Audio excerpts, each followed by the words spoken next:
주 오셔서 구하시리, 주 오셔서 구원하시리. 약한 자들에게 강한 능력으로 주 오셔서 구원하시리. 주 오셔서 구하시리, 주 오셔서 구원하시리. 눈을 들어보라 회복의 능력을 주 오셔서 구원하시리.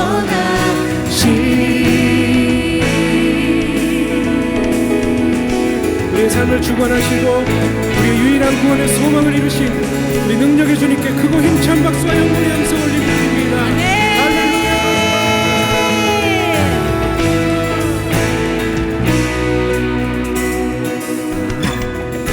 두려운 마음 가진 자여 놀라지 말라. 주 너의 하나님 강한 손으로 주 이름 부를 때에 주님 구하시리. 두려운 마음 가진 자여 놀라지 말라. 주 너의 하나님 강한 손으로 주 이름 부를 때 주님 구하시리. 주 오셔서 구하시리, 주 오셔서 구원하시리. 약한 자들에게 강한 능력으로 주 오셔서 구원하시리. 주 오셔서 구하시리, 주 오셔서 구원하시리. 눈을 들어보라 회복의 능력을 주 오셔서 구원하시리.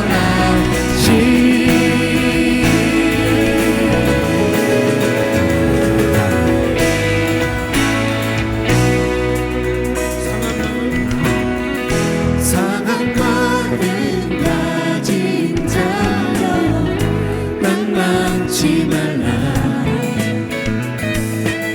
주 너의 하나님 사랑의 발로 주 이름 부를 때 주님 구하시리. 주 오셔서 구하시리, 주 오셔서 구원하시리. 약한 자들에게 강한 능력으로 주 오셔서 구원하시리. 주 오셔서 구하시리, 주 오셔서 구원하시리. 눈을 들어보라 회복의 능력을 주 오셔서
오셔서 구원하시니 주 오셔서 구하시니 주 오셔서 구원하시니 눈을 들어보라 내 목의 능력을 주 오셔서 구원하시니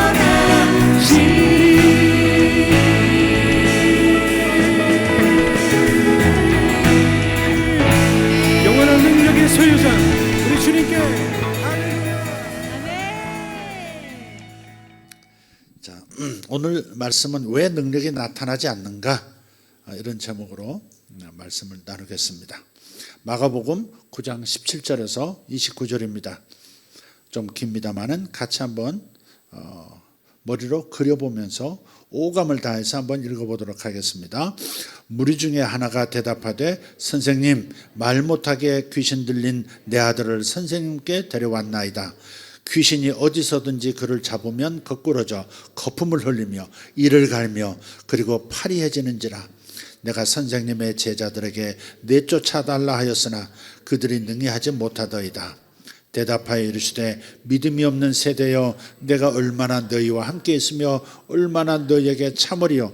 그를 내게로 데려오라 하시매 이에 데리고 오니 귀신이 예수를 보고 곧 그 아이로 심히 경련을 일으키게 하는지라.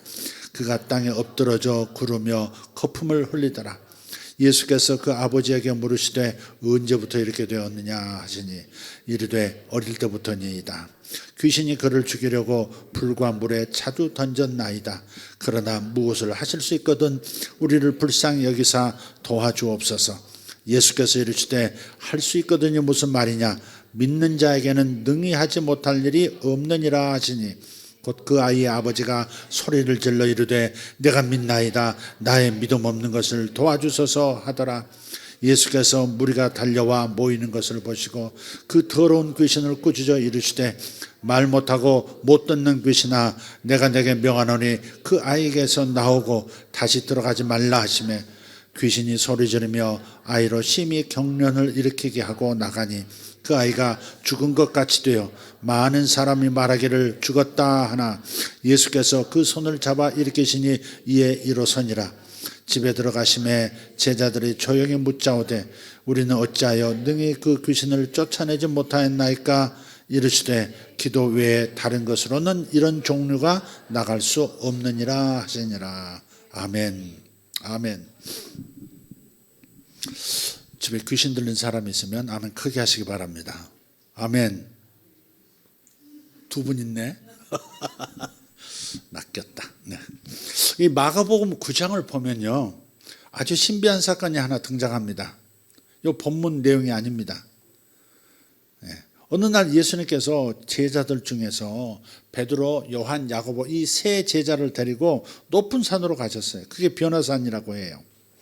변화산으로 불리우는 이 산에서 주님께서는 기도 중에 신비한 형체로 변화되시고 그리고 모세와 엘리야와 대화를 하시는, 예수님을 따라서 산에 올랐던 이 세 제자가 이 황홀한 광경에 넋이 나갑니다. 마가복음에는 예수님께서 유독 이 세 제자만 데리고 어디를 가셨다, 이 세 제자를 데리고 어디로 가셨다, 그런 기록이 여러 번 나옵니다. 회당장 야이로 딸을 살리실 때 이 세 명만 데리고 방에 들어가셨어요. 여러분 기억하실 거예요. 변화산 등반 때, 오늘 본문이죠, 등반 때에도 이 셋만 데리고 또 올라가셨습니다. 그리고 겟세마네 기도의 자리에도 이 세 명만 데리고 가셨습니다. 왜 예수님은 중요한 자리에 이 세 명만 따로 데리고 가셨을까? 왜 이 세 제자만 따로 챙기셨을까? 여러분 생각해 보신 적 있나요? 일반적으로 이 셋이 예수님의 가장 촉망받는 제자였기 때문이다, 그렇게 생각해요. 그리고 저도요 그렇게 생각했고 그렇게 주장도 했고 그렇게 가르치기도 했어요. 근데 좀 생각이 조금 달라졌어요. 이렇게 생각해 볼 수 있습니다. 즉 이 세 명은 12 제자 중에 가장 문제아들이었기 때문에 예수님께서 더 자주 데리고 가시더라, 저는 그렇게 생각을 하는 거예요. 일단 여기에 대해서 자세한 설명을 드리기 전에 두 가지 추정을 먼저 해볼 텐데, 먼저는 이 세 명에게는 개별 교육, 그러니까 특별 보충 교육이 필요했던 것 같고, 둘째는 예수님께서 자리를 비우신 사이에 이 세 명이 다른 제자들과 섞여 있는 것을 우리 주님께서 염려하셨다는 거예요. 불안하게 여기셨다는 겁니다. 그래서 세 명을 따로 항상 데리고 가까이, 적은 가까이에 두라, 그러듯이 그렇게 하신 거예요.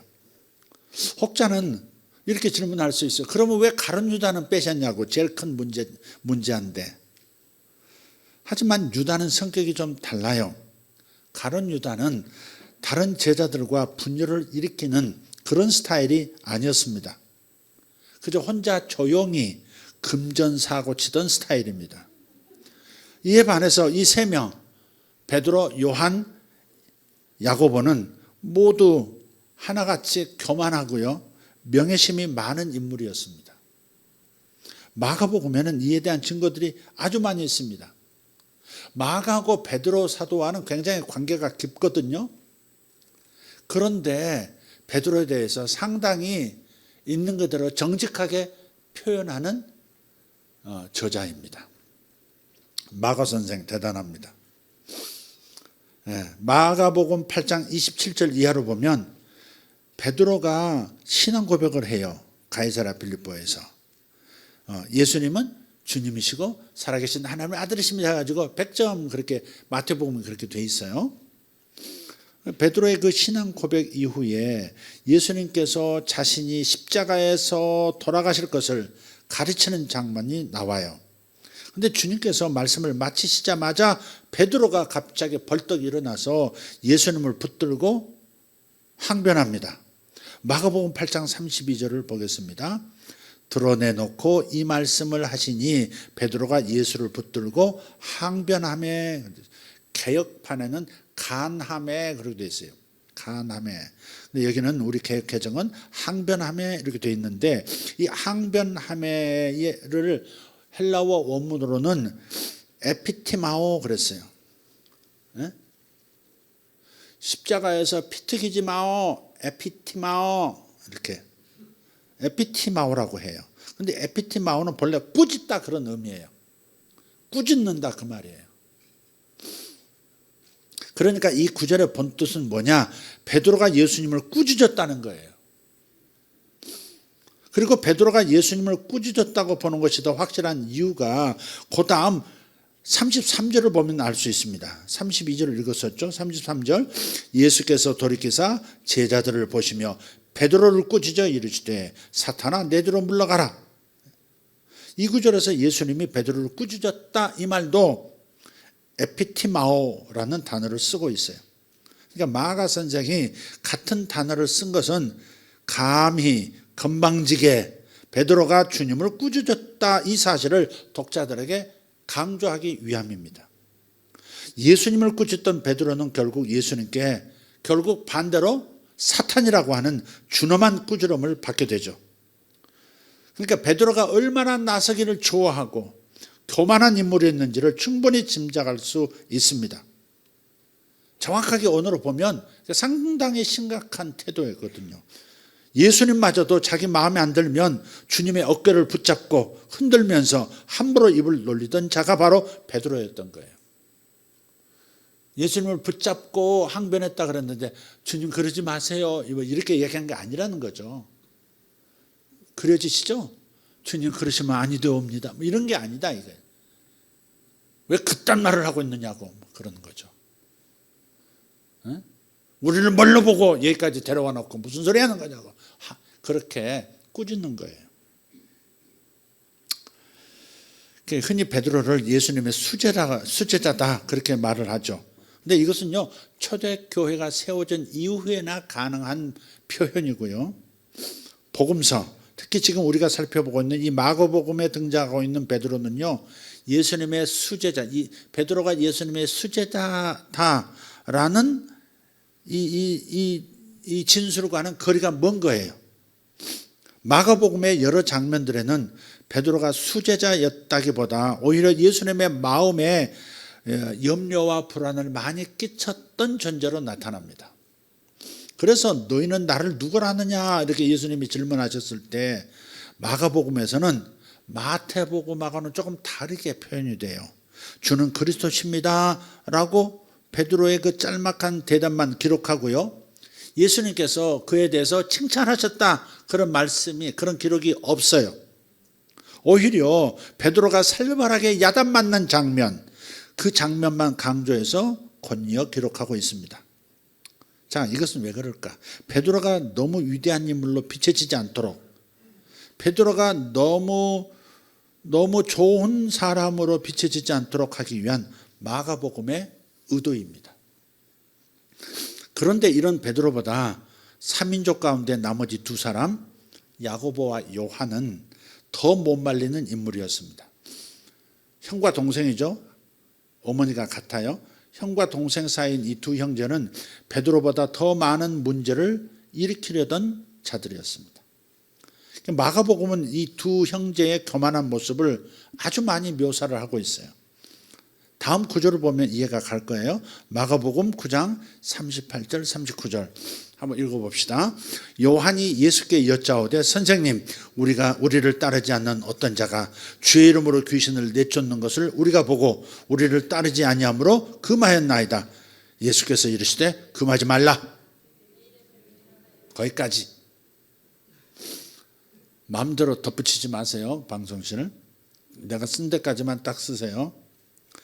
제자 요한은 강한 특권의식을 갖고 있었던 거예요. 그러니까 예수님의 제자인 자신들의 권위에 도전하는 사람들에게 강한 불쾌감을 지금 드러내고 있는 겁니다. 그런데 예수님은 금하지 말라는 거예요. 그러니까 다시 말해서 요한은 그릇된 자부심을 갖고 있는 거예요. 아니, 우리를 따르지 않는데 귀신을 주의 이름으로 쫓고 있어요. 못하게 막았습니다. 금하지 말아라. 하게 놔둬라. 그러신 거죠. 그러니까 요한의 우리 패밀리에 들어오지 않으면서 감히 우리 이름으로, 주님의 이름으로 귀신을 내쫓다니. 하지 마! 그릇된 자부심이었다 하는 겁니다. 누가복음에는 이 사건 이후에 곧바로 이들 형제의 그 못 말리는 성격이 또 등장해요. 누가복음 9장 53절 보겠습니다. 같이 읽겠습니다. 52절부터 사자들을 앞서 보내심에 그들이 가서 예수를 위하여 준비하려고 사마리아인의 한 마을로 들어갔더니 예수께서 예루살렘을 향하여 가시기 때문에 그들이 받아들이지 아니하는지라.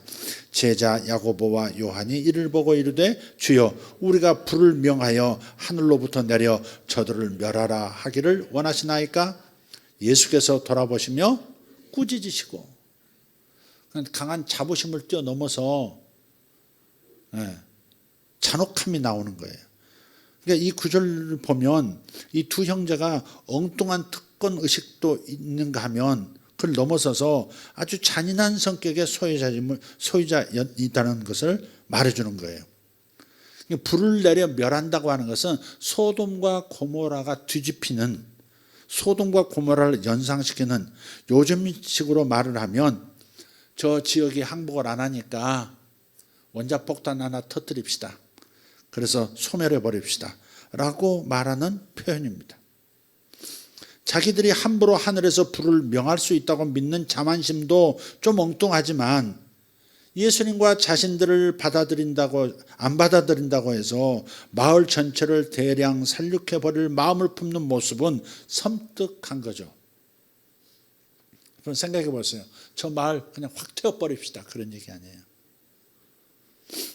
이런 두 형제의 모습을 염두에 두고 그 다음 말씀을 보면은 좀 더 이해가 가실 겁니다. 마가복음 3장 16절 같이 이 12를 세우셨으니 시몬에게는 베드로란 이름을 더하셨고 또 세베대의 아들 야고보와 야고보의 형제 요한이니 이 둘에게는 보아나게 곧 우레의 아들이란 이름을 더하셨으며. 그러니까 성격 급한 야고보와 요한을 우레의 아들이라고 지금 예수님께서 칭하셨어요. 별명을 붙여주셨어요. 요새 말로 하면 천둥 번개 같은 놈들, 종잡을 수 없는 놈들, 뭐 그런 정도로 이해하면 됩니다. 성격이 번개처럼 급한 데다가 조그만 일에도 천둥처럼 소리 지르고 분노하는 그 성격을 예수님께서 이렇게 표현하신 거예요. 이 별명도 예수님께서 자발적으로 지어주신 것이 아닌 것 같습니다. 아마도 예수님께서 그 시몬에게 베드로라는 이름을 더하셨다 그랬어요. 원래 시몬은 그냥 그 히브리 말로 시몬입니다. 베드로의 원래 이름이 시몬이에요. 광섭이라고요. 근데 외국에 나가면 다른 또 이름으로 영어 이름 부를 수도 있잖아요. 그런 것처럼 주님께서 피터, 베드로란 이름을 붙여주시니까 이 시샘 많은 두 형제가 자기들도 지어달라고 해서 이런 별명을 그 다음에 지어주신 것이 아닐까 싶어요. 왜냐하면 그 두 사람 우리 아들 이렇게 해놓고 그 다음 다른 제자들한테는 하나도 이름을 붙여주지 않고 별명도 붙여주시지 않습니다. 그러니까 이 상황을 그려보면 시몬에게 베드로라는 이름을 하나 더 주시니까 제가 특별한 존재처럼 됐네. 우리도 이름 주세요. 이렇게 된 거죠. 그런데 이름이 뭐예요? 우리의 아들. 못된 망종들 뭐 그런 느낌입니다. 자, 그래서 하여튼 이 천둥 번개 같은 형제들이 점점 더 큰 사고를 만들어 갑니다.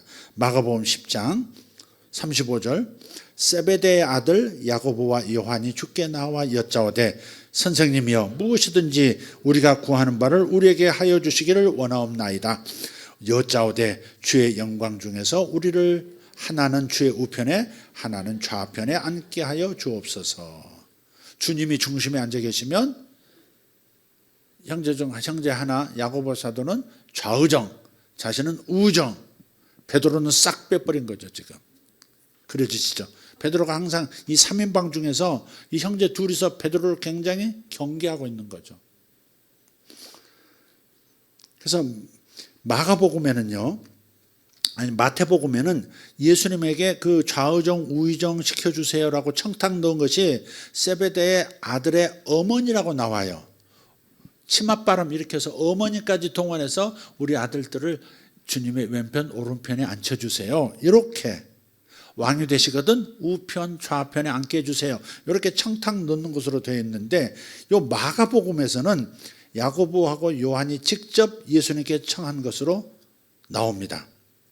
다른 제자들이 두 눈 시퍼렇게 뜨고 있는 자리에서 이런 이야기를 직접 이 두 사람이 꺼낸 것으로 보아서 야고보와 요한은 정말이지 야심만만한 그런 인물이었음에 틀림없습니다. 어쩌면 이들은 일부러 다른 제자들 앞에서 이런 얘기를 꺼냈는지도 몰라요. 최대 라이벌인 베드로를 비롯해서 다른 제자들이 선수 치기 전에 예루살렘 들어가기 직전에 먼저 선수를 치는 겁니다. 미리 넘버 2와 넘버 3 자리를 확보하자는 계산에서 미리 앞에서 얘기해 버리는 거예요. 우리도요 이렇게 우리가 좌의정이요 이런 말 못 나오도록 선점해 버린 겁니다. 지금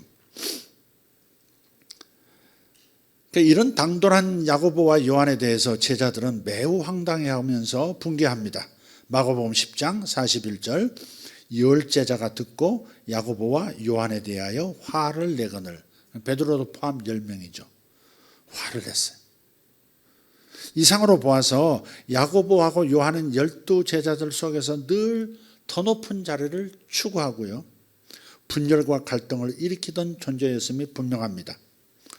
이런 분위기 속에서 예수님이 이 공포의 3인방을 다듬고 교육하기 위해서 본래는 혼자만 올라가셔야 했던 그 중요한 자리에 이들을 따로 데려가셨던 것이죠. 또 다른 제자들과 함께 두었다가 다툼이라도 일어날까 염려하셨던 이유도 있습니다. 실제로 제자들은 길거리에서 자주 서로 누가 크냐 이렇게 쟁론했던 저급한 수준의 사람들이었습니다. 베드로, 요한, 야고보만이 아니라 다른 제자들도 아직도 세속적이고 지극히 저급한 수준의 사고방식의 사람이었던 거예요. 서로 말해 누가 크냐, 누가 더 인정받느냐, 누가 예루살렘에서 주께서 왕이 되시면 누가 측근이 되겠냐, 뭐 이런 걸로 계속 다투는 겁니다. 지금까지 살펴본 바대로라면 이 다툼의 주동 인물들이 누구냐, 주로 베드로, 요한, 야고보 이 세 사람이었을 것은 충분히 상상 가능합니다. 여하튼 이런 이유로 예수님은 변화산 등반에 이 셋을 따로 데리고 가셨습니다. 아마도 모세와 엘리야를 만나고 영적 신비를 목격하고 나면 그 셋의 세속적인 욕망이 조금은 변하지 않게 되지 않을까, 변하지 않을까 하는 기대도 있으셨으리라 짐작합니다. 예수님과 이 3인조가 변화산으로 올라간 뒤에 그럼 산 아래 남은 9명의 제자들은 어떤 상태였을까? 산 밑에 남아있는 제자들은 역시 상당히 불쾌했으리라는 것을 생각해 볼 수 있어요. 다른 사람들보다 더 교만한 이 세 사람을 특별 교육하시려고 데리고 가셨다는 사실을 생각을 못하고, 그래서 시기심에 불쾌한 겁니다. 이런 추정이 가능한 것은 특별히 마가복음서 안에 나오는 제자들이 예수님의 의도를 잘못 깨닫는 존재로 계속해서 반복 기록되어 있기 때문에 그렇습니다. 깨닫지를 못해요. 주님께서 왜 저 셋만 특별히 대우하시지? 이렇게 생각할 일이 아니라는 사실을 제자들이 깨닫지를 못하는 거예요. 그래서 마가복음 6장 52절에 한번 보세요. 이는 그들이 그 떡 떼시던 일을 깨닫지 못하고 도리어 그 마음이 둔하해졌습니다. 제자들에 대한 평가가 이래요. 이분은 같이 읽읍시다. 마가복음 8장 21절. 이르시되 아직도 깨닫지 못하느냐? 9장 32절. 그러나 제자들은 이 말씀을 깨닫지 못하고 묻기도 두려워하더라. 그러니까 이처럼 무지했던 제자들, 새 말씀꾸러기 제자들만 데리고 가신 예수님의 참 의도는 당연히 깨닫지 못하고 그냥 시기심에 몸을 떨고만 있었을 겁니다. 그런데 이 상황에서 귀신 들린 아들을 가진 한 아버지가 자기 아들을 데리고 와서 귀신을 내쫓아달라고 부탁합니다. 그리고 마침 거기에는 큰 무리들도 함께 모여서 구경을 하고 있습니다. 군중이 모일 때 시선을 받게 되면 어떻게 돼요? 군중 심리에 뭔가가 또 안에서 올라오죠. 남아있던 이 9 제자들에게 이 상황은 더할 나위 없이 좋은 기회입니다. 예수님도 안 계시고 나서기 좋아하는 3인방도 없죠. 그래서 자기가 귀신을 쫓아내주면 군중들로부터 큰 갈채를 얻을 수 있고 또 예수님께 자기의 승리를 보고할 수 있었기 때문입니다. 게다가 이 9 제자들은 이미 귀신을 내쫓아본 경험이 있었어요. 오래전에 예수님께서 12 제자를 부르셔서 둘씩 보내시면서 더러운 귀신을 제어하는, 귀신을 내쫓을 수 있는 권세를 주셨고요. 또 이에 더 많은 귀신들을 또 그들이 쫓아냈었습니다. 따라서 이 9 제자들은 자신 있게 그 아들에게 붙은 귀신을 쫓아내려고 했을 거예요. 근데 어쩐 일인지 이 제자들이 한 사람도 귀신을 쫓아내지를 못하는 겁니다. 그러니까 귀신 들린 아비의 고백을 보면 이 모든 상황을 잘 전해주고 있어요. 마가복음 9장 18절. 귀신이 어디서든지 그를 잡으면 거꾸러져 거품을 흘리며 이를 갈며 그리고 파리에 치는지라. 귀신 들린 사람 보신 적 있는 분? 귀신 들렸다가 내쫓길 때 상태를 보신 적 있는 분? 본 적 있어요. 본인? 급당황. 본인 그러니까 급히 손을 아니라고. 아니겠죠. 아니겠다고 하면 남아있을 가능성이 매우 많습니다. 저는 그걸 많이 봤어요. 정말요. 그 엑소시스트에 나오는 그런 광경을 정말 봅니다. 실제로. 뭐 벽 타고 그런 건 본 적은 없어요. 막 천장에 코로 이런 건 본 적은 없는데 어쨌든 눈이 돌아가요. 흰자만 보여요. 그 안에 들어가 있는 귀신이 그 귀신 들린 사람의 눈을 통해서 시신경을 통해서 보거든요. 그러니까 예수님을 보고 막 거품 물고 막 발작을 하잖아요. 그러니까 그 안에 있는 귀신이 이 몸 안에 있는 시신경이라든지 기타 감각, 몸의 감각을 통해서 외부를 접촉을 하거든요. 그러니까 이제 이런 광경, 거품을 흘리면서 이를 가리기도 하고 꼬꾸라지고 얼굴이 스파르기도 하고요. 네, 그렇습니다. 근데 저는요, 이 고백 마지막 내가 선생님의 제자들에게 내쫓아 달라 하였으나 그들이 능히 하지 못하더이다. 이 고백을 읽을 때마다 제가 좀 섬뜩한 느낌이 사실 있습니다. 제가 목사이기 때문에 그럴 것 같아요. 어쩌면 이것이 지금 이 시대의 교회들을 향한 세상의 평가가 혹 아닐까. 선생님의 제자들에게 내쫓아 달라 하였으나 그들이 능히 하지 못하더이다. 예수님의 제자라고 자부하는 우리이지만 정작 예수님께서 물려주신 그 능력은 발휘되지를 못하고 있는 겁니다. 세상은 자주 이렇게 말하죠. 예수의 제자들이 십자가는 저렇게 많이 세워놓고 있지만 정작 아무것도 못하고 있다. 교회가 이렇게 많은데 세상에서 치유의 역사가 일어나지 않는다. 그렇게 고발하는 겁니다. 이러한 세상의 도전은 오늘 우리 모든 교회들의 모든 성도들의 최대 고민거리입니다. 제자들이 귀신을 쫓아내지 못한 이유가 무엇이었을까요? 사실 제자들 자신들도 이것이 궁금했어요. 왜 우리는 못 쫓았지? 그 전에 쫓아냈었는데 왜 이번에 하나같이 귀신을 못 쫓아냈지? 예수님께 조용히 질문을 합니다. 마가복음 9장 28절에서 집에 들어가심에 제자들이 조용히 묻자오되 우리는 어찌하여 능히 그 귀신을 쫓아내지 못하였나이까? 그러자 주님께서 이렇게 가르치십니다. 이르시되 기도 외에 다른 것으로는 이런 종류가 나갈 수 없느니라 하시니라. 이런 종류는 그런 종류의 귀신을 말하는 거예요. 이런 종류, 저런 종류의 귀신도 있고 이런 종류의 귀신도 있는데 귀신이라는 표현이요. 솔직히 우리는 귀신 그러면 뭐가 떠올라요? 어렸을 때부터 봤던 소복 입고 머리 풀어헤치고 얼굴 분칠한 것처럼 입에 칼 물고 피 흘리고 그런 이게 한이 맺힌 어떤 영혼들을 생각하고요.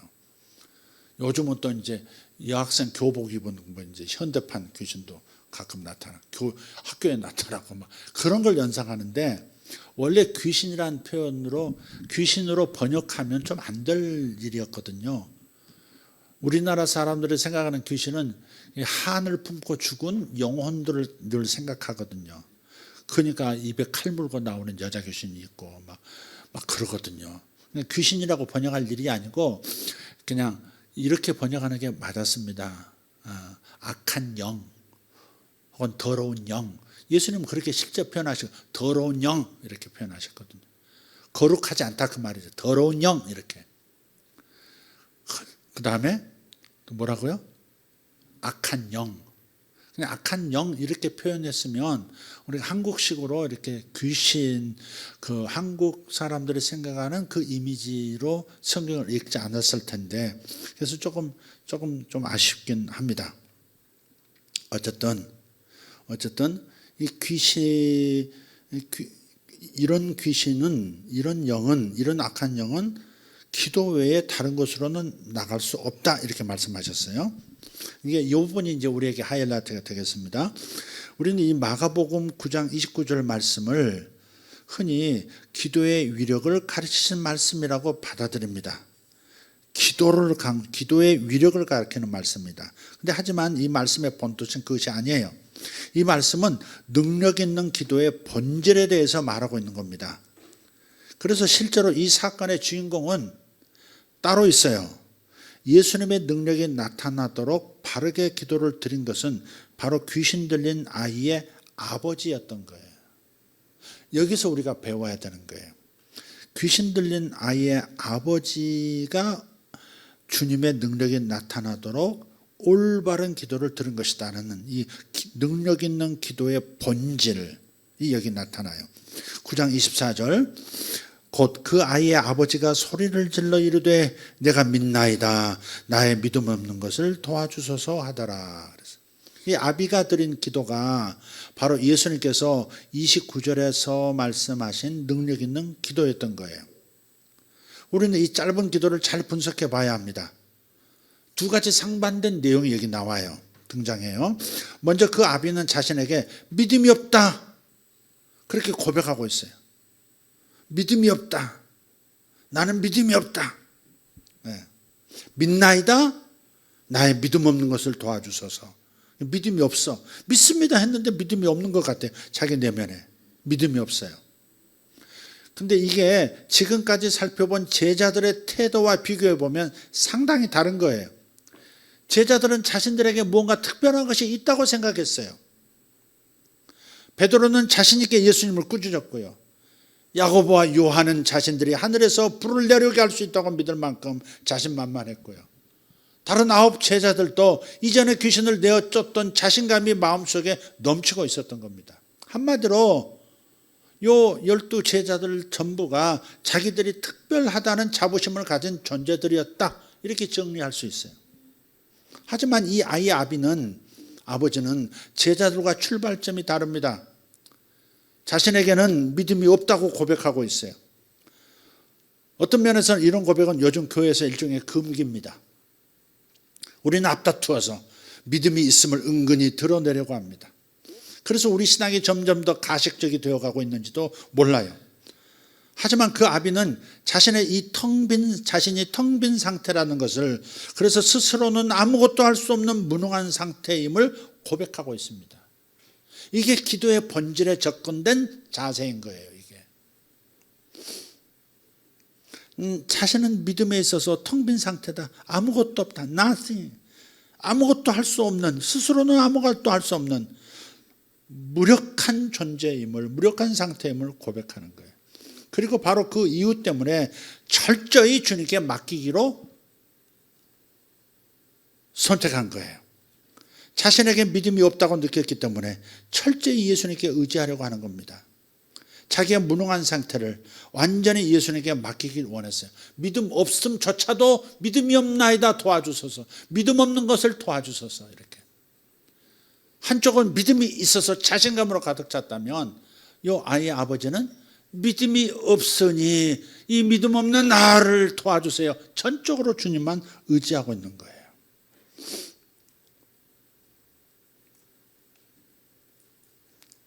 한마디로 정리하면 제자들은 스스로 믿음이 있다고 생각했기 때문에 예수님을 의지할 수 없었고, 그 아비는 믿음이 없다고 생각했기 때문에 철저하게 주님만을 의지했던 겁니다.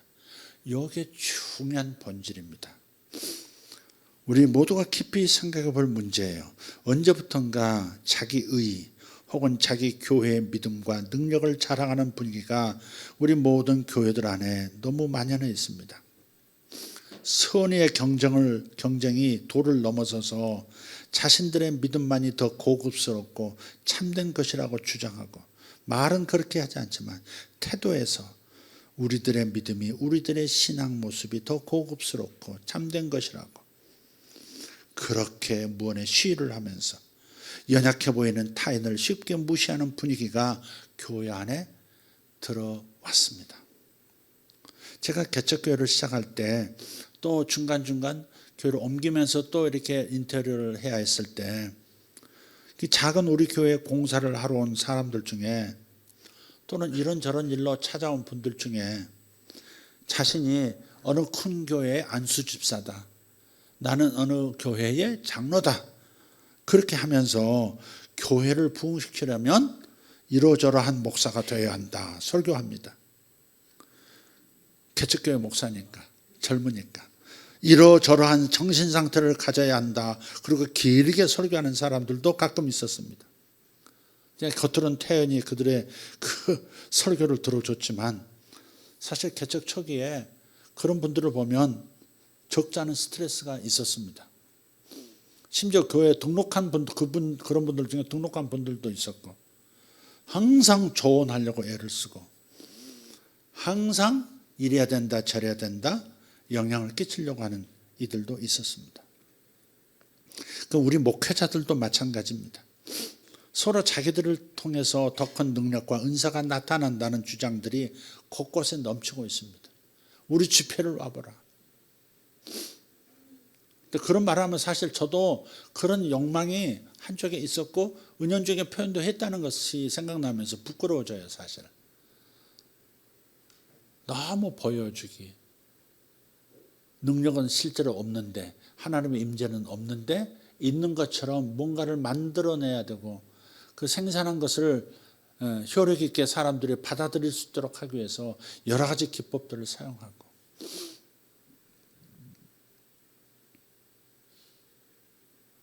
이런 모습이 바로 2000년 전 예수님의 가슴을 답답하게 만들었던 제자들의 그 교만한 모습과 너무나 유사합니다. 자기 자랑과 교만, 그래서 약자를 무시하는 태도. 제가 늘 말씀드립니다. 교회 안에서 다른 성도들을 무시하고 함부로 대하는 거, 그걸 제가 제일 싫어한다고.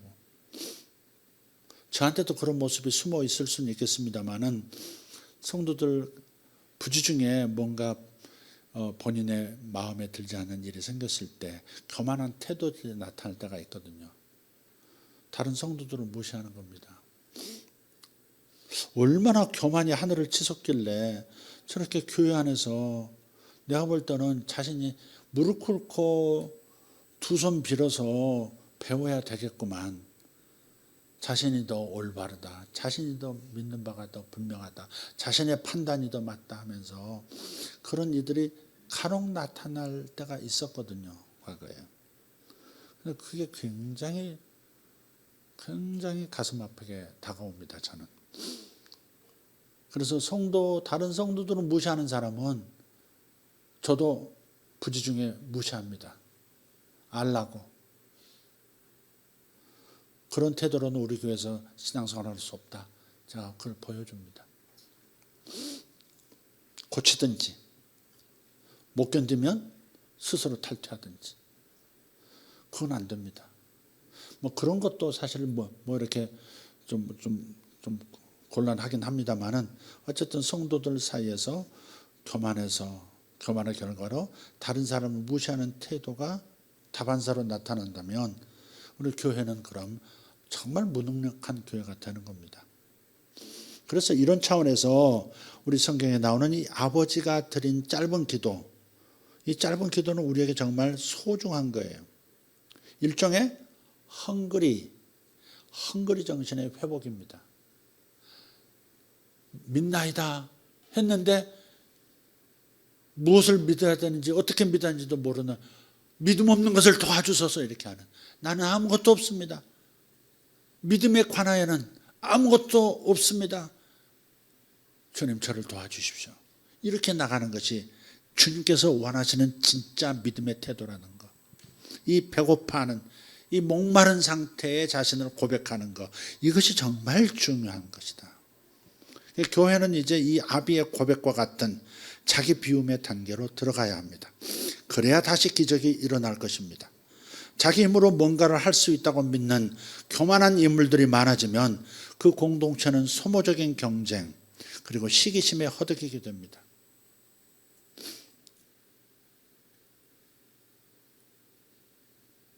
목자는 목자들대로 자기 부임이 있어야 합니다. 내가 목자잖아. 내가 가장 잘 알잖아. 다 입을 닫고 내 말을 들어. 이것도 안 됩니다.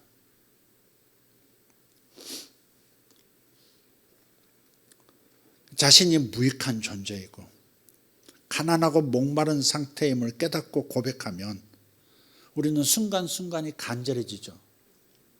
자신이 얼마나 가진 게 없다는 거, 하나님을 움직일 만한 힘이 자신 안에서 하나님의 기뻐하시면서 움직여 주실 만한 것이 없다는 것을 깨달으면 순간순간이 간절해지는 거예요. 이런 헝그리 상태가 주님 앞에서 주님의 마음을 움직이는 가장 값진 기도의 본질에 접근한 마음의 태도다 하는 겁니다.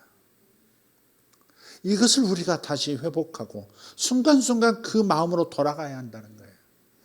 예수님께서 말씀하셨어요. 누가복음 6장에서 화 있을진저 너희 부요한 자여, 너희는 너희의 위로를 이미 받았도다. 그냥 단순하게 물질적인 부자만을 얘기하는 게 아니에요. 나는 내 마음에 부요하다 하는 것이 있어요. 난 리더십이 있어. 내 리더십에 도전하는 자 나오면 안 돼. 뭐 이런 거 있잖아요. 그런 것들도 부요한 자입니다. 화 있을진저 너희 배부른 자여 너희는 줄이리로다. 화 있을진저 너희 이제 웃는 자여 너희가 애통하며 울리로다. 그래서 마음속에 숨은 교만한 동기 이런 것들까지도 그 교만 이상의 악이 나의 교만을 드러내고 꺾기 위해서 나타난다는 거예요. 그게 그노시스의 뱀이 자기 꼬리를 먹어가는 그 모습과 다를 바가 없는 거죠. 그게. 그래서 항상 경성해야 되는 거죠. 우리 가운데서 하나님이 무슨 일을 행하셨어요? 그것이 자신의 냇대로가 됐어요. 우리 교회의 냇대로가 되고 목사의 냇대로가 되고 이렇게 만들어서는 안 된다 하는 것이죠. 가끔은 필요하다고 생각해서 어필도 하고 그랬었는데 아닙니다. 지금은 하나님 보실 때 교만이라는 악을 가지고 있으면 애통하며 울 수밖에 없는 일이 생긴다는 것을 기억합시다. 아멘. 주님 앞에서는 가난한 사람, 배고픈 사람, 우는 사람, 목마른 사람이 복이 있다는 것을 다시 깨닫기를 축복합니다. 그래서 오늘 교회는 누더기를 입고서도 부끄러워하지 않고 주님만 바라보던 과거의 자세로 돌아가야 합니다.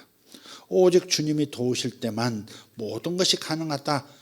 그 믿음의 헝거리 정신을 회복할 수 있기를 축복합니다. 우리 아비의 기도는 바로 이런 목마름의 경지를 보여주고 있었고 예수님은 바로 이 기도를 통해서 자신의 능력을 나타내시면서 그 아비처럼 기도를 드리라고 가르치시는 거예요.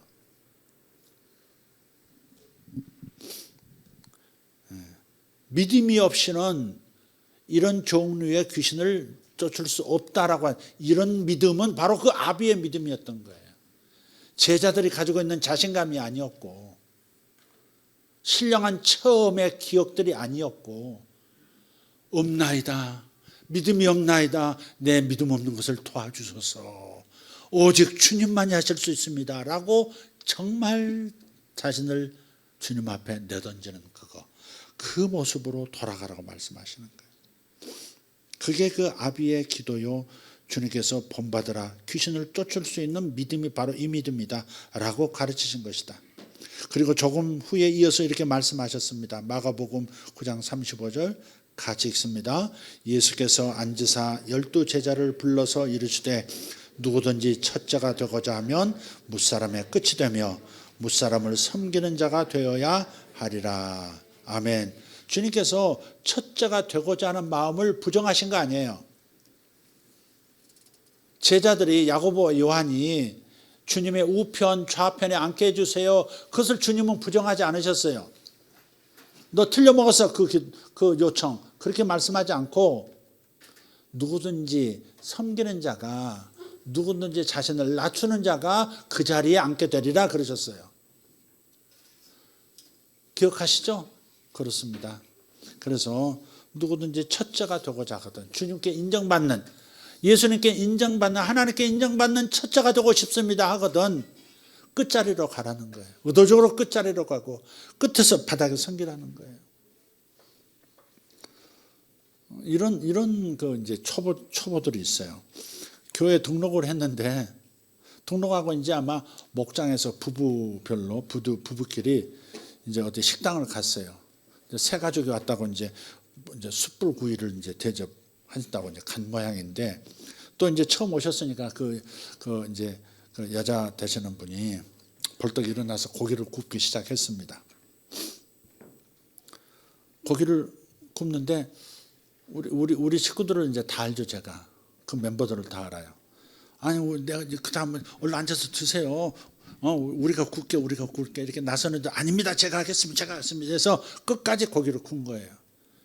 근데 그 일이 끝나고 나서는 다른 사람에게 얘기하기를 다른 사람들 동네방에 나팔을 부르기를 내가 그렇게 고기를 굽고 섬기는데 한 사람도 나서서 대신 집게를 집질 않더라.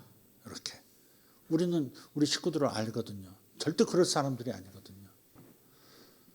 아니나 다를까 그분은 끝까지 다른 사람의 험담, 부족한 거, 내가 큰 교회 다녔었는데 그 큰 교회에서는 이러지 않았는데 하면서 그런 것들만 내서 고발하고 그래서 저분 오래 못 가겠다. 오래 못 가겠다. 결국 남편은 정말 은혜를 많이 받고 있었거든요. 목사님처럼 복음을 그렇게 정말 복음을 제대로 가르치는 분 못 봤다. 굉장히 은혜를 많이 받고 그 남편을 기에 끌고 또 도망가더라고. 그러니까 교만한 것은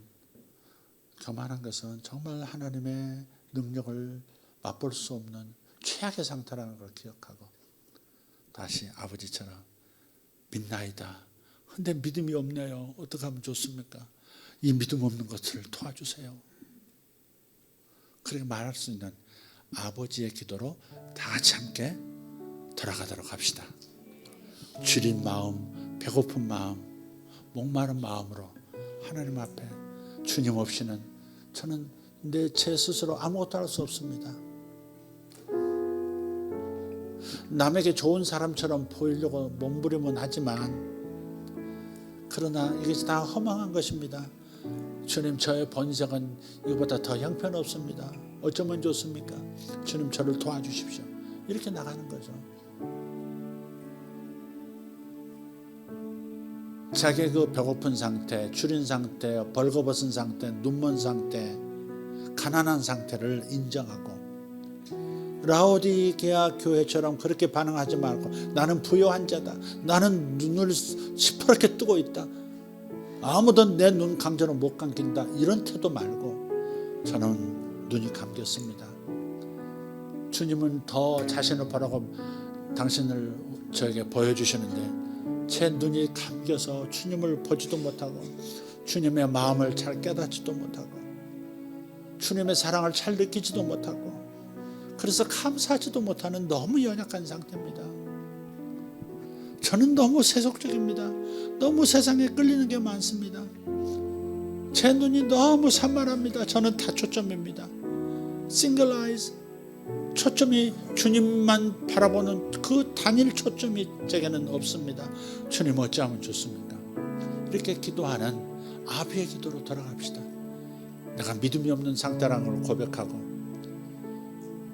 내가 깨달음이 부족한 자라는 걸 고백하고 겸손하고 싶은데 겸손하기가 어려운 교만의 독성에 깊이 침식되어 있는 자가 접니다라고 고백하고 그렇게 나갈 때 주님께서 내 삶에서 역사하는 귀신들을 쫓아내실 것이고 내 삶에 하나님의 천사들로 다 자리매김하도록 만들어 주실 것이고 그래서 나와 내 삶은 달라질 것입니다.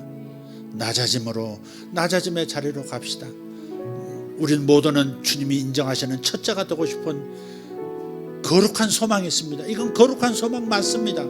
저는 주님이 인정하시는, 주님이 기뻐하시는 첫째가 되기를 원합니다. 주님 곁에 앉고 싶습니다. 가장 가까이 앉고 싶은 사람이 접니다. 그러나 그럴 힘이 제게는 없습니다. 제 스스로 그 자리로 갈 수 있는 힘이 전혀 없습니다. 하나님께 인정받을 만한 것이 없습니다. 이렇게 고백하는 것. 내가 엄마로서 제대로 좋은 엄마로 살아갈 수가 없음을 인정합니다. 좋은 배우자로 살아갈 힘이 제게는 없습니다. 인정합시다. 내가 이건 잘하고 내가 이건 잘하는데 당신은 이거 잘해야 될 거 아니에요. 이것처럼 교만한 태도, 주님께서 기뻐하시는 태도가 아닙니다. 그건 자신감이 아닙니다. 눈이 감긴 겁니다. 눈이 감긴 거예요. 마음이 굳어진 겁니다. 양심이 굳어진 겁니다. 양심이 제대로 살아있고 하나님의 조명을 빛을 받고 있다면 주님, 제가 제대로 배우자 노릇을 할 수 있는 사람이 못 됩니다. 어떻게 하면 좋습니까? 이렇게 나갈 때 주의 능력이 나타나지 않겠습니까? 우리께 오늘 그렇게 한번 기도하십시다. 그리고 하나님 주시는 위로의 음성, 주님께서 주시는 능력의 목소리를 듣도록 하십시다. 다 같이 일어나실까요? 주님 감사합니다. 오늘 주님께서 누구든지 첫째가 되려 하거든 끝에 가서 섬기는 자가 되어라. 섬기는 자가 되어라. 아비처럼 믿나이다. 그런데 내가 보니 제가 믿음이 없네요. 주여 도와주소서 했던 아비의 기도로, 그 배고픔의 기도로 돌아가기를 원합니다. 우리 교회가 그렇게 되어지기를 원하고, 한국에 있는 모든 교회들이 또한 그렇게 되어지기를 감히 기도합니다. 주님 역사하여 주시옵소서. 오늘 기도에 응답하실 주님을 찬양합니다. 우리의 부족함을 깨닫고 주님 앞에 아버지 눈물로 기도하는 저들을 돌아보아 주실 줄 믿습니다. 감사합니다. 예수님 이름으로 기도합니다. 주님 앞에 기도하십시다. 주여, 주여, 주여. 아버지여 감사합니다. 아버지여 감사합니다.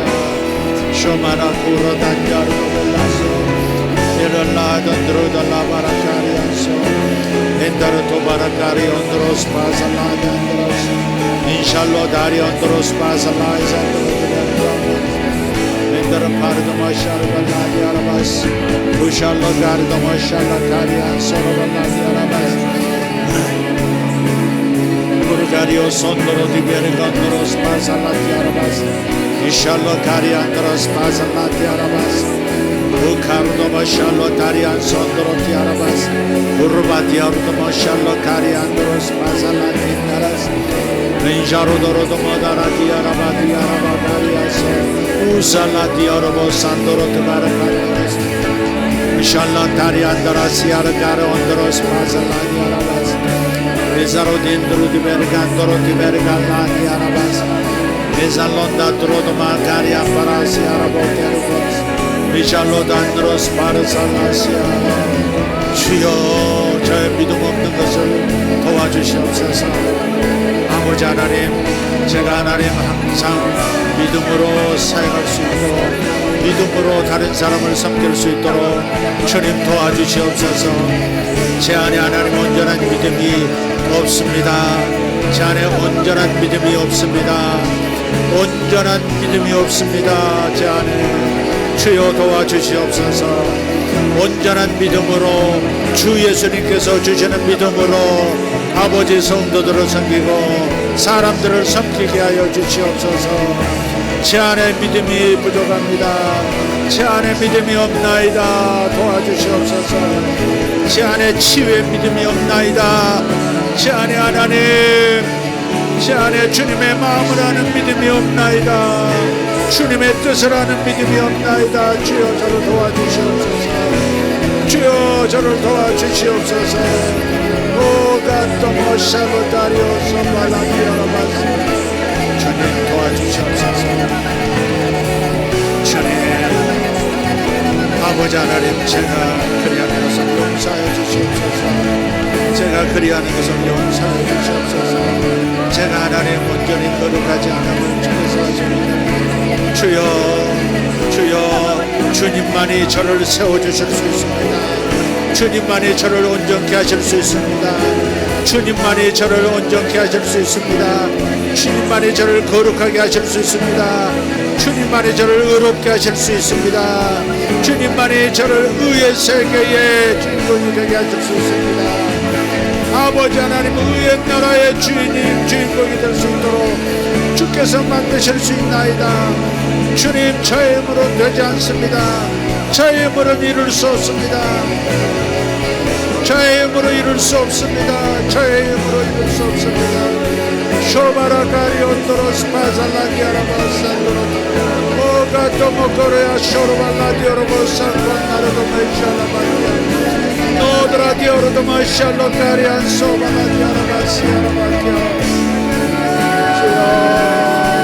주의 능력으로 일하게 하옵소서. 주의 능력으로 일하게 하옵소서. 주의 능력으로 일하게 하옵소서. 아버지, 제께로 일하지 않게 하시고 주의 능력과 지혜로 일하게 하옵소서.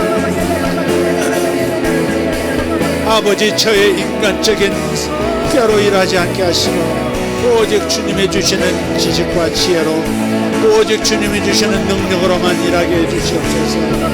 주의 능력으로 일하는 일꾼 되게 하여 주시옵소서. 참된 일꾼 되게 하여 주시옵소서.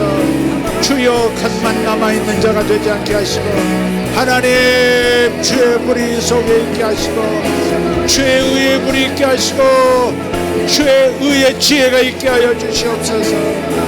주여 역사하여 주시옵소서. 지혜의 불꽃, 지혜의 불꽃, 지식의 불꽃, 지식의 불꽃, 의의 불꽃, 의의 불꽃, 거룩함의 불꽃, 거룩함의 불꽃. 아버지여 능력의 불꽃, 능력의 불꽃, 아버지 온전케 하는 치유의 불꽃 주님께서 붙여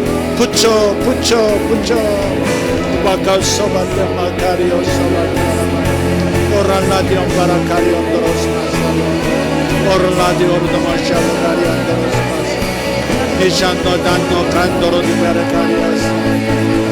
주여 도와주시옵소서. 믿습니다. 주여 제가 믿나이다. 제 믿음 없는 것을 도와주시옵소서 했던 아비의 믿음으로 그 아비의 강한 믿음으로 내려가게 하옵소서.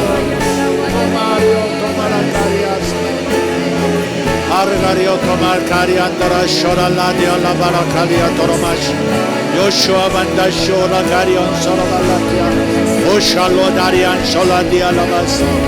내 배에서 생수의 강이 흘러나리라 하셨사오니 생수의 강이 흘러나오게 하옵소서. 생수의 강이 흘러나오게 하옵소서. 주여 생수의 강이 흘러나오게 하옵소서. 내 배에서 생수의 강이 흘러나오게 하옵소서. 생수의 강으로 흘러가게 하옵소서. 내 배에서 생수의 강이 흘러나오도록 쇼라바리아라바스 아르발라디아라바스 생수의 강 샤론타나타리아라바스 아르발라디아라바 오라리아라바스 아르발라디아라바스 아콘나레 안다라디아라바 오라리아라바스 온나라디아라바스 아칼라디아라바스 쇼라비오르도마샬로 카리안 산다라디아라바스 이라바리오드로도마 카리온도로스 파살라디아라바스 오카르도모 샬로타르반 사르발라디아라바스 이르발라디아라바스 사르발라디아라바스 아칸나레겐 우다이 소고디 카르도스 우다이 보사르보티코 우다이 베소프라티노스. 오 주여 감사합니다.